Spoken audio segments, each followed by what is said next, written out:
지금으로부터 약 18년 전 저는 바다에서 큰 사고를 당한 적이 있습니다. 단기 선교차 일본에 갔다가 돌아오는 길이었습니다. 보통 비행기를 타고 가는 경우가 많은데 저는 배를 타고 부산에서 일본을 갔다가 돌아오는 그 길이었습니다. 그런데 2시간짜리 쾌속선이었는데 어느 순간 갑자기 배 뒤에서 검은색이 보이기 시작하는 겁니다. 함께 갔던 형한테 이야기했습니다. 형, 저기 검은색이 보이는데 저게 뭘까? 저는 뭔가 이상하다고 느꼈고 잠시 후에 배가 멈춰섰습니다. 한국과 일본 사이에 있는 그 바다 한가운데 엔진이 멈추고 한쪽에선 연기가 났고 그대로 멈춰 있었습니다. 제가 여기서 설교한다는 건 그래도 무사히 돌아왔다는 거겠죠? 그날 아무것도 할 수 없었습니다. 몇 시간 동안 바다 한가운데서 그냥 다 같이 서 있었고 선원들이 어떻게든 배 엔진을 고쳐서 엔진 2개 중에 하나를 고쳐서 2시간짜리 거리를 6시간에서 7시간이나 걸리는 그 시간을 통해서 간신히 부산으로 돌아왔고 집에 돌아오게 됐습니다. 그 경험이 되게 인상적이었습니다. 단순히 인상적이라기보다는 죽었다가 살아난 거죠. 바다에서 사고를 당한다는 건 아무것도 할 수 없는 그 무력감을 경험한다는 겁니다. 오늘 우리가 읽었던 마가복음 4장에 오늘 본문 역시 제자들 역시 그렇게 경험하게 됩니다. 오늘 제자들이 경험했던 바다에서 만나는 이 풍랑을 만나기 전에 제자들이 어떤 일을 경험하냐면요. 먼저 예수님께서 하나님 나라에 대한 설명을 하신다는 겁니다. 눈으로 4장 성경책 앞부분을 보시면요. 하나님께서 비유로 말씀하십니다. 그 유명한 씨 뿌리는 자의 비유, 돌짝밭, 길가밭, 그 다음에 좋은 밭, 이렇게 밭의 비유를 예수님께서 하시고 그 이후에 나오는 비유들이 뭐죠? 등불의 비유, 그 다음 겨자씨의 비유. 그런 비유를 통하여 예수님께서 하나님 나라가 무엇인지 설명을 해주신 다음에 제자들이 예수님을 따라갑니다. 하나님 나라, 하나님께서 어떤 걸 원하시는구나, 우리가 신앙생활을 어떻게 했구나 다짐하고 신앙생활을 하려고 이제 마음 먹고 예수님을 따라가는 그 길에 첫 번째 만나는 시련이 오늘 경험한 그 이야기입니다. 그런데 신기한 것은 이 제자들이 신앙생활을 안 하겠다거나 예수님은 멀리 하겠다거나 신앙생활을 똑바로 하지 않았을 때 이 풍랑을 만나는 게 아니라는 겁니다. 하나님 나라에 대해서 더욱더 경험하고 하나님 나라에 대해서 자세히 알게 되었을 때 그때 시련을 만난다는 겁니다. 우리가 신앙생활을 하다 보면은 신앙생활을 하는 사람들은 시련이 없는 것이 아니라 신앙생활을 함에도 불구하고 시련이 있다는 겁니다. 그 예가 오늘 우리가 읽었던 마가복음 4장의 제자들 이야기죠. 예수님을 따라가는, 예수님을 직접 만나고 예수님의 직접 설교 듣는 제자들조차도 시련을 경험한다는 겁니다. 신앙생활을 시작하면서 예수님과 함께하는 그 기쁨이 너무나 크고 즐겁지만 하지만 그 가운데도 시련이 있다는 겁니다. 어떤 시련인지 우리 함께 한 절 한 절 다 같이 읽어보면서 천천히 읽어보면서 살펴보도록 하겠습니다. 35절입니다. 함께 35절 읽겠습니다. 시작.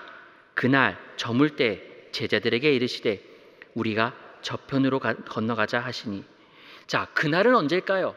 제가 좀 전에 말씀드린 예수님께서 하나님 나라에 대해서 설명하신 바로 그날입니다.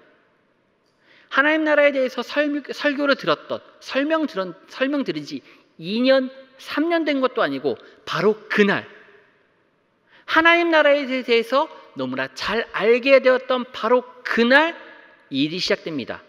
그리고 여기서 제일 중요한 게 있어요. 누가 이야기했을까요? 누가 이야기했죠? 베드로가 얘기했나요? 요한이 얘기했나요? 자, 눈으로 한번 살펴보세요. 지금 누가 건너가자고 이야기하신 거죠? 예수님이에요. 예수님이 제자들에게 말한 겁니다. 다시 말하면 좀 중요한 건데요. 예수님이 먼저 가자고 했어요. 예수님이 가자고 한 거예요. 제자들이 가자고 한 게 아니라. 이건 조금 이따가 살펴보겠습니다. 자, 이제 사건이 조금 더 구체적으로 전개되는데요. 36절과 37절입니다. 어떻게 진행되는지 한번 쭉 다 같이 읽어보겠습니다. 시작. 그들이 무리를 떠나 예수를 배에 계신 그대로 모시고 가매 다른 배들도 함께 하더니 큰 광풍이 일어나며 물결이 배에 부딪혀 들어와 배에 가득하게 되었더라. 자, 사건이 시작되는데 지금 이 배가 한 척인가요? 여러 척인가요? 배라고 나오나요? 배들이라고 나오나요? 36절에 다른 배들도 함께 하더니 한 척인가요? 아닙니다. 예수님이 함께 하시는 이 배는 단순히 한 척이 아니라 작은 배들이 여러 개예요. 왜냐하면 이건 여객선이 아니거든요. 사람들을 안정적으로 수송하기 위한 여객선이 아니라 지금 고기잡이 배들을 동원해서 거기에 사람들이 타가지고 함께 건너가는 겁니다. 다시 말하면 이 고기잡이 배가 넉넉하고 클까요? 여러 개라는 얘기는 크지 않다는 거죠. 작은 배입니다. 이 작은 배에 제자들과 함께 예수님이 타고 가시는 거예요. 자, 이 장면을 우리가 이제 영화로 상상을 하면 너무나 즐겁습니다. 자, 큰 광풍이 일어나고 물결이 배에 부딪혀 들어와 배에 가득하게 되었다. 이걸 영화로 우리가 만들어 본다고 하면 하나씩 구체적으로 상상해 볼 수 있을 텐데요. 먼저 멀리서 이 배들을 보는 거예요. 배 한 척이 아니라 어두컴컴한 밤에 저 멀리 배들이 있습니다. 이 배경은 무슨 색일까요? 바다의 색깔이 하늘색일까요? 아닙니다. 저녁 어두컴컴하기 때문에, 그리고 풍랑이 일어나기 때문에 어두운 바다, 남색일 수도 있고 칠흑같이 어두운 깜깜한 검은색일 수도 있어요. 그런 상황에 자, 이 사람들에게, 배우들에게 느껴지는 촉각은 뭘까요? 지금 파도가 치고 있습니다. 풍랑이 일어서 각각의 사람들의 뺨에 물결이 때리고 있는 거예요. 그리고 단순히 때리는 게 아니라 물이 쏟아져서 머리가 다 헝클어지고 다 젖어 있고, 어떻게든 물을 퍼내겠다고 용을 쓰는데 이 땀나는 것과 물이 섞여서 지금 홀딱 젖어 있는 그런 상황인 겁니다. 신발도 다 젖어 있는 상황이고 옷도 다 젖어 있는 상황, 어떻게든 뭔가 애를 쓰고 있는데 점점 지쳐가는 그런 사람들의 모습도 보이고, 그 다음에 어떤 소리가 들릴까요? 이 풍랑 속에 있는 제자들에게 어떤 소리가 들릴까요? 아무 소리 들리지 않을까요? 어떤 말을 하면서 이 풍랑 속을 지금 버티고 있는 걸까요? 어쩌면 거기 물 퍼내라고 그렇게 소리 지르고, 가만히 있다가 모두가 죽을 수도 있어. 사람들은 그렇게 소리 지를 수 있습니다. 그런데 지금 우리가 방금까지 살펴봤던 37절과 38절 이 사이에 마치 영상을 보다가 일시정지하는 것처럼 멈추셔야 됩니다. 자, 왜 그러냐? 물이 배에 가득하게 되었다라는 이 표현이 단순히 일회적 사건일까요? 다시 말하면 이 시간이 얼마나 될까요? 1분일까요? 아니 2분? 5분? 시간은 짧지 않을 겁니다. 어쩌면 10분? 아니 30분? 1시간? 시간은 확인할 수는 없겠지만 매우 짧은 시간이 아니라 이 사람들이 물속에서 풍랑을 만나 사투를 벌이며 어떻게든 살고자 버둥버둥 거리는 이 시간이 결코 짧지 않다는 겁니다. 힘쓰고 땀 흘리고 칠흑같이 어두운 상황에서 소리 지르고 어떻게든 다 같이 살아보자 힘쓰는 이 시간이 짧지 않은 그때에 갑자기 조용해지는 겁니다. 아무런 소리가 들리지 않는 것처럼 상상을 하고 38절에 한 사람을 주목하여 우리가 읽어보겠습니다. 38절입니다. 38절 우리 같이 한번 읽어볼까요? 시작. 예수께서는 고물에서 베개를 베고 주무시더니. 자, 여기까지만 보겠습니다. 예수님이 지금 어디 계세요? 고물에서, 고물은 사실 요즘에 이 단어를 잘 사용하진 않죠. 고물은 배 뒤쪽을 말합니다. 배 뒤쪽에서 지금 예수님이 무엇을 갖고 계시죠? 뭐 하고 계세요? 베개를 베고 주무시고 계십니다. 여기서 제일 중요한 단어, 오늘 본문에서 제일 중요한 단어가 베개입니다. 제 생각에는 여기서 제일 중요한 단어는 베개예요. 왜 그러냐면 베개는 어떤 용도로 쓰죠? 잠을 잘 때 쓰는 거죠. 우리가 베개를 가지고 뭐 깔기도 하겠지만 보통 베개를 가지고 간다는 건 뭐죠? 우리가 비행기를 탈 때 목베개를 가지고 간다는 건 뭐죠? 내가 자겠다. 내가 비행기에서 잠을 자겠다는 나의 강력한 의지의 표시로 공항에서부터 목베개를 하는 거죠. 그렇죠? 그런데 예수님이 지금 배에 타셨어요. 탈 때부터 뭘 가지고 타신 거예요? 베개를 한 손에 딱 옆구리에 끼고 그걸 잡고 타신 거예요. 그리고 지금 어떻게 하셔요? 베개 베고 주무시는 겁니다. 자, 이런 상황에서 지금 예수님은 혼자서 고물, 배 뒤쪽에서 베개를 베고 주무시는 거예요. 마치 37절까지는 사람들이 소리 지르면서 고함 지르고 그러면 어떻게든 살고자 몸부림치고 있는 그 상황과는 전혀 다른 세계에 있는 것처럼 예수님은 평온하게 베개를 베고 주무시는 겁니다. 그 예수님을 보면서 제자들은 어떤 기분이 들까요? 어떤 감정이 들까요? 그리고 예수님을 어떻게 깨울까요? 너무나 부드럽게 그렇게 이야기할까요? 예수님, 바람이 많이 불고 있습니다. 우리가 죽을 것 같은데 잠깐 일어나서 좀 도와주실까요? 이렇게 부드럽게 깨울까요? 아니면 감탄하면서 깨울까요? 어머, 우리 예수님 이렇게 풍랑치는데 깨지도 않고 정말 잘 주무시네요. 그런데 예수님 잠깐 일어나셔야 되겠어요? 라고 이렇게 감탄하면서 예수님을 깨울까요? 저라면 그렇게 깨우진 않을 것 같아요. 소리 지르면서 예수님 우리 다 죽을 것 같아요. 어쩌면 예수님을 때릴 수도 있고요. 다 죽을 것 같으면서 소리 지르고서 그 격식이나 뭐 존칭 이런 거 다 상관없이 내가 지금 당장 죽을지도 모른다는 그 상황 때문에 예수님을 잡아서 어떻게든 깨우겠다는 간절한 마음으로 흔드는 정도가 아니라 때려서 깨울 수도 있을 것 같습니다.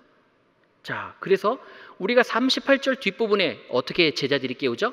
제자들이 깨우며 이르되 선생님이여 우리가 죽게 된 것을 돌보지 아니하시나이까. 자, 이때 제자들의 감정이 어떨까요? 우리는 지금 성경책을 글로 텍스트로 읽기 때문에 이때 제자들의 감정이 잘 느껴지지 않을 수 있는데 상상하며 읽어야 됩니다. 제자들이 어떻게 예수님을 깨웠을까? 자, 그리고 제자들이 이렇게 예수님을 깨우는 상황에서 기분이 좋았을까요? 나빴을까요? 왜 나빴을까요?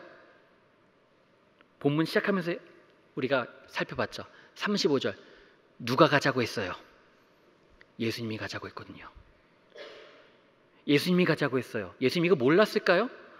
예수님이 가자고 한 거예요. 그리고 예수님이 심지어 베개도 들고 탔어요. 그런데 예수님이 혼자 자는 거예요. 아무 문제 없는 것처럼. 나는 지금 당장 죽을 것 같은데 내가 지금 만나는 이 경험은 너무나 슬프고 내가 당장 죽을 것 같은 그런 슬픈 상황이고 너무나 아프고 고통스러운 상황인데 예수님은 나의 고통은 상관하지 않는 채 저 멀리 저 뒤에서 그냥 편하게 주무시고 같은 그 상황이 너무나 화가 나는 거예요. 예수님이 가자고 했으면서 내가 잘 되고자 내가 돈 벌고자 예수님 따라왔나? 하나님 나라에 대해서 들었고 하나님 나라에 대해서 뭔가 더 같이 예수님을 따라가며 하겠다는 제자의 삶으로서 이제 한 걸음 한 걸음 내딛는 그 시작을 하고 있는 과정 가운데 제자로서 살겠다고 하는 그 가운데 만나는 시련인 거예요. 예수님을 부인하기라도 했나요? 아니면 내가 돈 벌겠다고 예수님과 상관없이 딴짓을 하기라도 했나요? 제자들 입장에서 너무너무 화나고 억울한 일인 겁니다. 예수님 때문에 따라왔는데 예수님이 가자고 해서 왔는데 예수님은 상관없이 저 멀리 그냥 자고만 있고 나의 고통에, 나의 울음에, 나의 슬픔에 내가 지금 너무나 아파서 고통스러워하고 있는 이때에 예수님은 나는 상관없는 사람인 것처럼 무심히 저 멀리 계시다는 거예요. 그것 때문에 제자들은 너무나 속상하고 화가 났던 겁니다.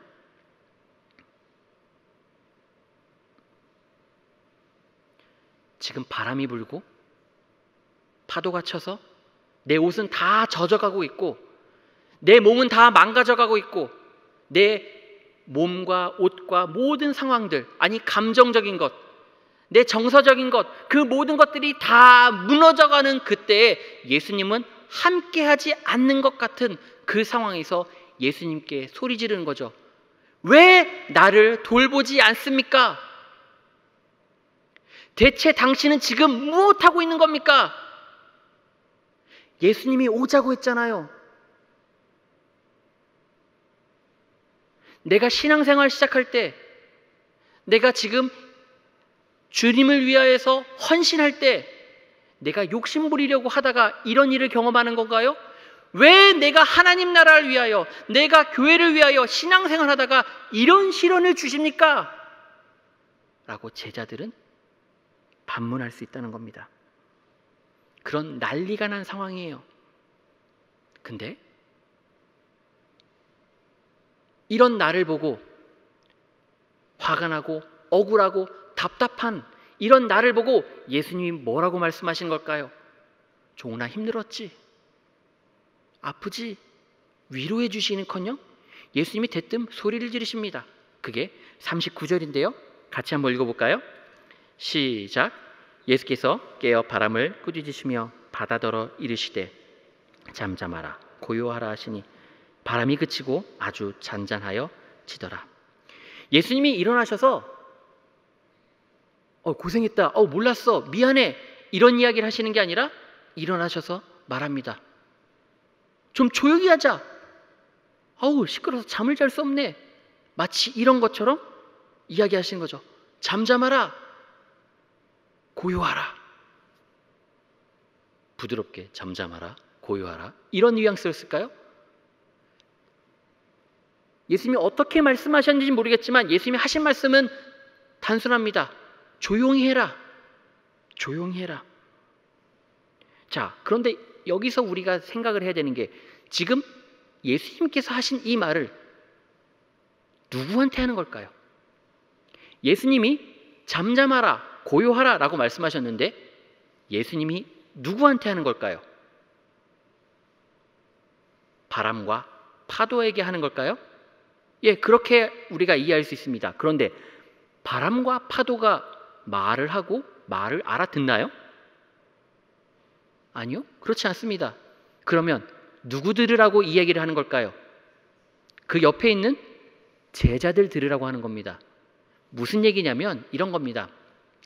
엄마 아빠가 전날 저녁에 싸웠습니다.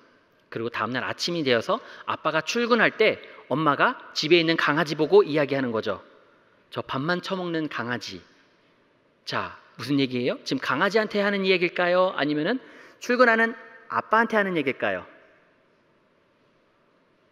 예, 모두 아시겠죠? 지금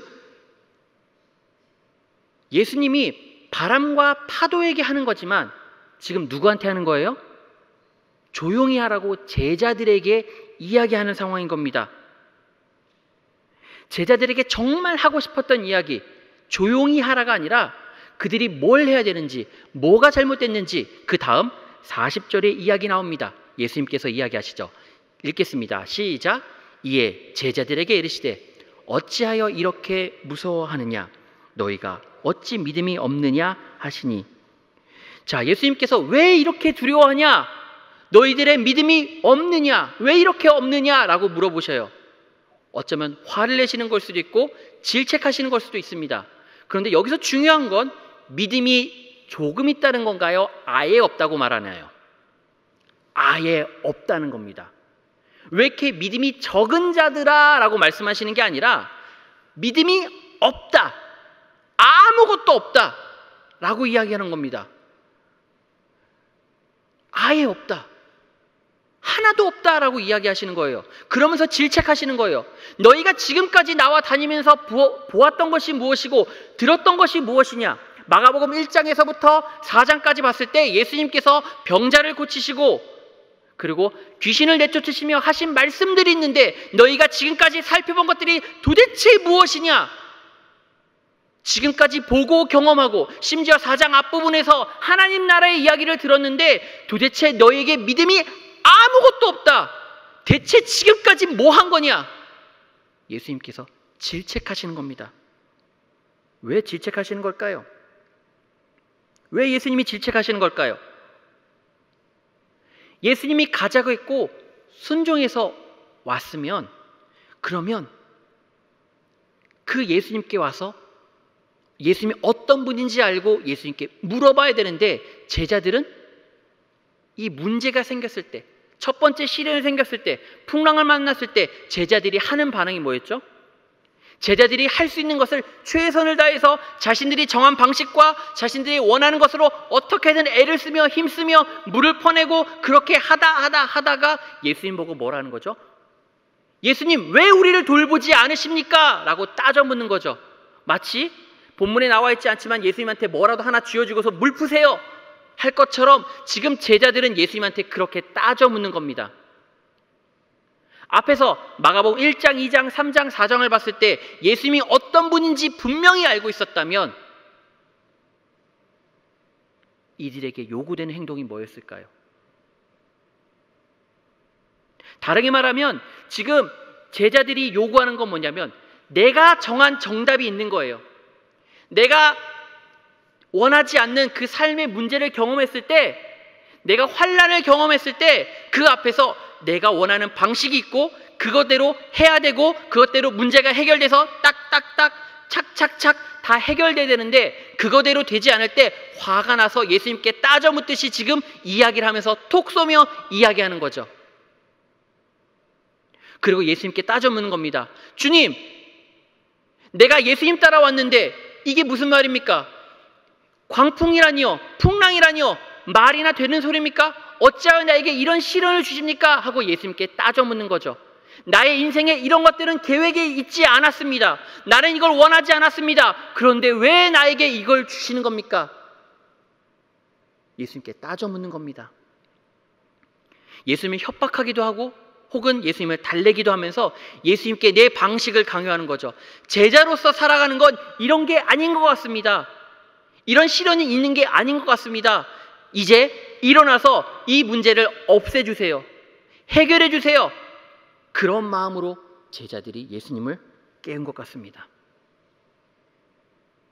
이게 제자들만의 이야기일까요? 어쩌면 우리들의 이야기이기도 합니다. 우리가 신앙생활 하면서 오랫동안 예수님을 알아간다고 하면서 하나님 나라에 대해서 잘 알고 신앙생활하고 기도하고 찬양하고 말씀 들었지만 정작 우리가 살아가면서 하는 것들은 뭘까요? 주님, 내가 살아갈 때 내가 원하는 진로는 이겁니다. 내가 원하는 전공은 이겁니다. 내 인생의 계획은 이겁니다. 내 노후 계획은 이렇습니다. 내 결혼은 이렇게 돼야 됩니다 하는 내 생각과 계획들은 딱딱딱 정해져 있는데 그것대로 되지 않을 때 하나님께 따져 묻는 거죠. 주님, 내가 원하는 인생은 이게 아니었습니다. 주님, 이건 내가 원치 않는 사건이에요. 아니, 사고예요. 주님, 이 문제를 어떻게 해결해 주세요?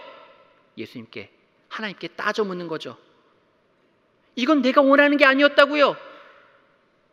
빨리 와서 고쳐주세요.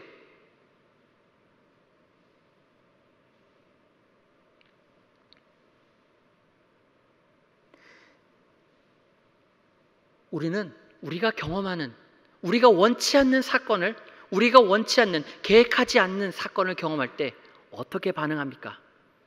여러분들은 어떻게 반응하십니까? 대부분의 사람들은 기분 나쁘죠. 좋아하진 않습니다. 근데 그때 하나님께 어떻게 반응하십니까? 내가 원하지 않는 일들이 발생했을 때, 내 자녀가 내가 계획한 대로, 내가 원하는 대로 행동하지 않을 때, 내 노후의 계획이, 내 인생의 계획이 내가 원하는 대로 되지 않을 때 우리는 어떻게 반응하고 있습니까? 만약 우리가 화를 내고 있다면 어쩌면 41절에 나오는 제자들의 반응과도 똑같은지도 모르겠습니다. 41절 우리 같이 한번 읽겠습니다. 시작. 그들이 심히 두려워하여 서로 말하되 그가 누구이기에 바람과 바다도 순종하는가 하였더라. 이게 감탄일까요? 와, 우리 예수님 대단하다. 아니요, 정반대입니다. 지금 성경 저자는 이렇게 말하는 제자들을 조롱하는 겁니다. 왜요? 1장, 2장, 3장, 4장에서 어떤 일이 있었을까요? 예수님과 함께 있었던 일들이 얼마나 많이 있었는데, 귀신을 쫓아내고 병든 자를 고치고 하나님 나라가 선포되는 귀한 역사가 일어났는데, 그것들을 경험한 제자들 입에서 고작 나오는 이야기가 뭐예요? 저 사람 누구지? 오랫동안 함께 했던 사람들을, 그 경험이 있음에도 불구하고 저 사람 누구지? 무슨 얘기인가요? 내가 신앙생활하고 내가 교회를 다녀서 말씀을 듣고 찬양하고 기도하지만 정작 하나님, 당신 누구십니까? 왜 내가 원하는 대로 내가 알고 있는 방식으로 나를 인도하지 않으시고 왜 당신 멋대로 내 인생을 좌지우지하십니까? 라는 고백과 다르지 않다는 겁니다. 다시 말하면 예수님이 하나님의 아들이라는 것을 고백하지 않는다는 거예요. 원래 계획에는 없었지만 혹시 성경책 마가복음 1장 1절 찾아보신 성경책 있으신 분들은 잠깐 펴보시겠습니까? 마가복음의 가장 중요한 부분이 1장 1절입니다. 1장 1절에 어떻게 나와 있을까요? 하나님의 아들 예수 그리스도 복음. 복음이란 예수님이 하나님의 아들이라고 이야기하는 겁니다. 그런데 지금 방금 읽었던 4장 41절에 뭐라고 나와요? 저가 누군지 모르겠다는 겁니다. 하나님의 아들이 누군지 모르겠다는 겁니다. 다시 말하면 복음을 모르겠다는 겁니다. 그들이 지금까지 예수님을 쫓아다녔지만 그들은 예수님을 알지 못하고 복음도 알지 못하는 상황이라는 것을 보여주는 겁니다.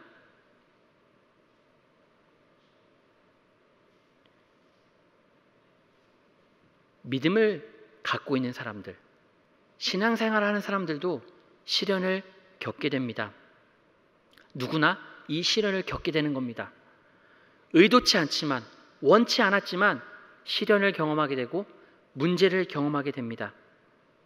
예수 믿는 사람들이 이 풍랑과 같은 시련을 겪지 않으면 너무나 좋겠지만 안타깝게도 우리는 그런 시련을 경험하게 됩니다. 그런데 이 시련을 경험할 때 어떻게 해야 될까요? 어떻게 했어야 됐을까요? 제자들이 이런 문제를 경험할 때 어떻게 했어야 됐을까요? 내 계획대로 진행하는 것을 잠시 멈추는 겁니다. 그리고 예수님께 질문하는 거예요. 주님, 풍랑이 일어나기 시작합니다. 뭔가 조짐이 좋지 않습니다. 어떻게 해야 될까요?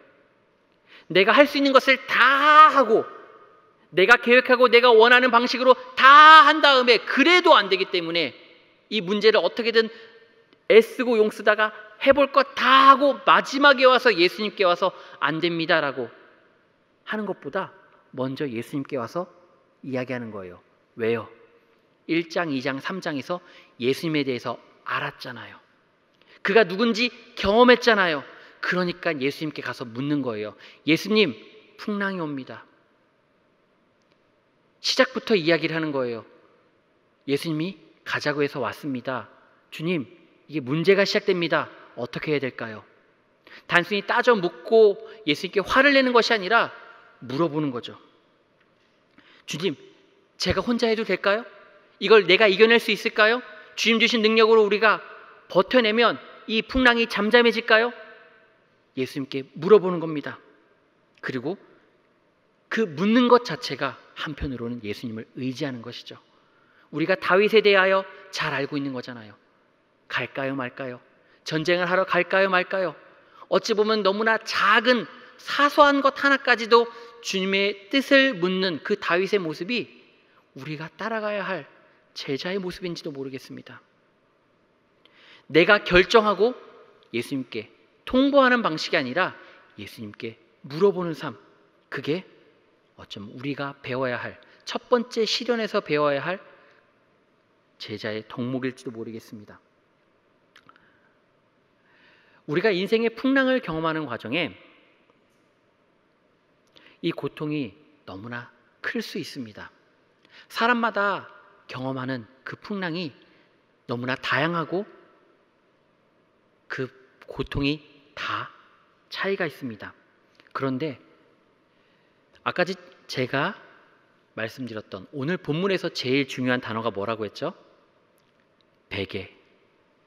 베개라고 했습니다. 왜 이 베개가 중요하냐면요, 예수님이 어떤 분인지 보여주는 단어예요. 제자들이 지금 풍랑을 경험하고 있을 때 예수님이 정말로 제자들과 상관없이 딴 마음으로 너네랑 상관없이 자겠다라고 마음먹으면 어디로 가야 될까요? 배 아래로 베개 가지고 내려가야 됩니다. 근데 지금 예수님은 어디에서 주무시고 계실까요? 배 위에서 주무십니다. 제대로 푹 자겠다는 의지일까요? 아니면 자는 척 하겠다는 의지일까요? 자는 척 하겠다는 겁니다. 무슨 얘기예요? 예수님은 자는 척하면서 그 풍랑 속에서 우리와 똑같이 파도를 맞고 우리와 똑같이 그 고통을 겪고 있다는 거예요. 나 혼자 슬픔 속에서, 나 혼자 풍랑 속에서 아파하고 힘들어하며 누가 밀면 밀리고 누가 치면 치이는 그런 인생의 파도와 인생의 경험 속에서 나 혼자 살아가는 것이 아니라 그 인생의 풍랑 가운데 누가 함께하고 계세요? 예수님이 함께하고 계신다는 거예요. 나는 혼자인 것 같고 나는 버려진 것 같지만 그 풍랑 속에서 예수님이 함께하기 위하여 멀리 떨어진 것 같지만 그 베개를 가지고 그 배 위에서 우리와 함께 하신다는 겁니다.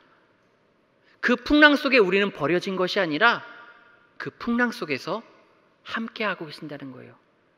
지금 당장 내 눈앞에 예수님은 멀리 계시고 나를 상관하지 않는 것처럼 보인다 할지라도 내가 눈물 흘릴 때 그 옆에서 눈물 흘리는 나를 보면서 같이 아파하고 같이 파도에 맞아가며 같이 추위에 덜덜 떨고 계시는 게 바로 예수님인 겁니다.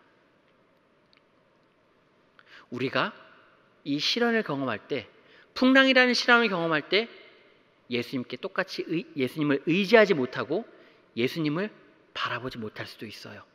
실수할 수도 있어요. 내 욕심대로 살 수 있고 내가 원하는 대로 예수님께 화를 낼 수도 있어요.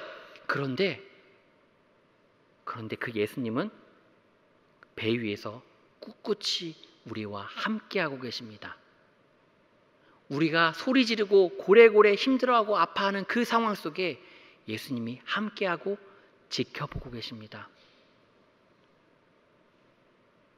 고통스러운 풍랑 속에 계신 성도님들, 어떠한 문제로 아파하는지 저는 알지 못하지만 그 문제 가운데, 그 고민 가운데 예수님이 함께하고 계십니다. 예수님이 배 위에서 우리 성도님들의 문제를 지켜보고 계시고 함께 아파하시며 함께 울고 계십니다. 그걸 기억하는 우리 성도님들 됐으면 좋겠습니다.